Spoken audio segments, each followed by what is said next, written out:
네, 다음은 그 개인정보보호법상 과징금에 대해서 이제 네. 말씀드리고자 하는데, 사실 이제 개보법이 형사처벌 규정이 대폭 삭제가 되고 그것이 과징금으로 바뀌면서 굉장히 이 이슈가 크게 이제 중요하게 됐는데, 네. 게다가 과징금 산출의 기준을 이제 개정하면서 과거에는 위반 행위에 관련된 매출액의 3% 이하 이렇게 하다가 네. 전체 매출액이 3% 이하 이렇게 개정을 했습니다. 네네. 그러니까 당연히 이제 개인정보 처리자 측에서는 좀 부담이 네, 커지니까 입법 과정에 논란이 많았는데요. 많았지. 사실 전체 매출의 3%는 사실 영업이익률이 3%가 안 되는 회사도 있는데 한 해 농사가 그냥 날아가 버릴 수도 있는 그런 네. 큰 금액이잖아요. 그래서 입법 개정안은 이제 전체 매출액으로 됐었고, 사실 그게 이제 법에는 반영됐지만 네네. 추가 2항이 도입되면서 네. 지금 과징금 부과 조항은 제 64조의 2인데요. 거기에 2항이 추가되면서 또 위반 행위와 관련 없는 매출액을 제외한 매출액을 기준으로 과징금을 부과한다고 해서 그거는 좀 이상한 조항이, 그럼 원래대로 돌아가는 거 아닌가요? 그러니까 1항과 2항을 종합적으로 해석을 하면 네. 결국은 관련 있는 매출을 기준으로 하는 거 아니냐 이렇게 하는데,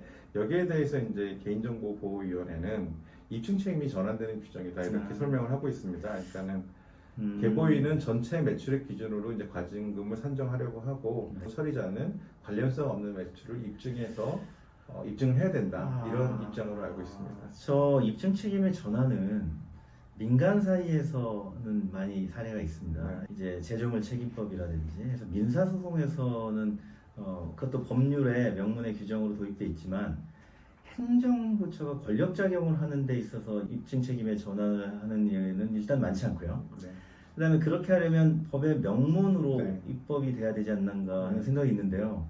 네. 왜냐면은 잘 아시다시피 이제 주권 국가의 원리상 정부가 국민을 기소하거나 또는 행정처분을 할 때에는 이 소송으로 가면 전부 행정청이나 또는 수사기관이 입증을 해야 되잖아요. 근데 그것을 이 조항으로 이제 전환을 시도했다는 그런 말씀이네요. 그렇죠. 제가 볼 때는 이제 그런 견해가 있다는 네, 말씀. 네. 일단은 현실적으로는 우리 행정소송법의 일반 원칙에 따르면 입증 책임은 행정청이, 그러니까 행정의 적법성은 행정청이 부담하기 때문에 제 생각에는 결국은 전체적으로 입증 책임은 행정청이 있지만, 이제 행정조사 단계에서는 과정에서 사실상의 입증 부담이 이제 개인정보 처리자 측에 있지 않나, 이렇게. 적극적으로 면책을 위해서 노력해달라 그런 의지의 취지의, 표현이다. 그렇게 네. 해석할 여지도 있어 보입니다. 그런 효과가 있다고도 볼 수는 있겠습니다. 네. 그래서 개인정보 처리 입장에서는 이제 전체 매출액 규정을 피하기 위해서는 네. 서비스를 이제 독립 서비스나 데이터베이스를 분리하거나 이런 여러 가지 아이디어를 내서 좀 서비스를 할 필요도 있다고 생각이 듭니다. 그러니까 서비스를 분리한다는 얘기는 특정한 서비스에 활용되는 개인정보가 다른 서비스에 이용되지 않아야 된다는 것이 완전히 분리되어야 하지 않겠어요? 그게 사실 현실적으로는 완전 분리는 어렵다고 업계에서 말씀을 하시는데, 네. 판례도 있고 그래서 네.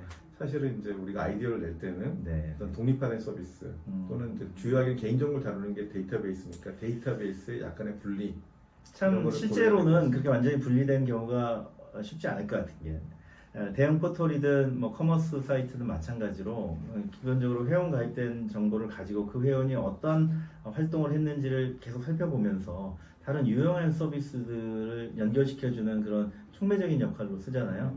사실 뭐 잘 아시는 네이버나 또는 카카오, 구글도 사실 그 개인정보를 가지고 전체 자기들의 여러 가지 서비스 라인을 강화시켜서 고객에게, 결국은 이제 고객에게 유용한 서비스들을 제공하는 그런 역할을 하는데, 이렇게 보면 대형 포털 또는 대형 커머스 사이트들은 사실 이 조항의 혜택을 보기가 거의 어려운 게 아닌가. 오히려 부담이 늘 가능성이 있습니다. 그렇지만 그 부담을 줄이려면 이런 점을 고려해서 개인정보를 필요 없으면 연결하거나 활용하지 마라, 이런 뜻을 해서 그렇게 법적으로 볼 수가 있죠. 그리고 IT 기술적으로도 네네. 그 마이크로 서비스들을 이제 아키텍처적으로 분리해서 하는 기술들이 사실 지금 유행이긴 합니다.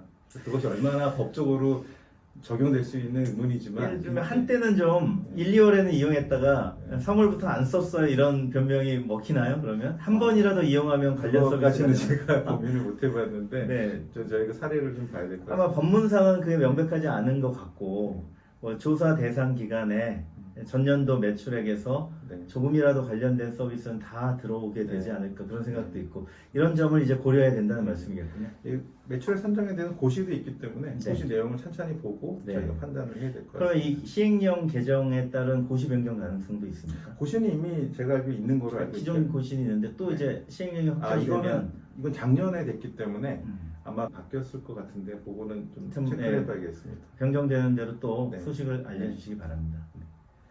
좋은 소식 감사합니다. 다음 꼭지로 넘어가겠습니다.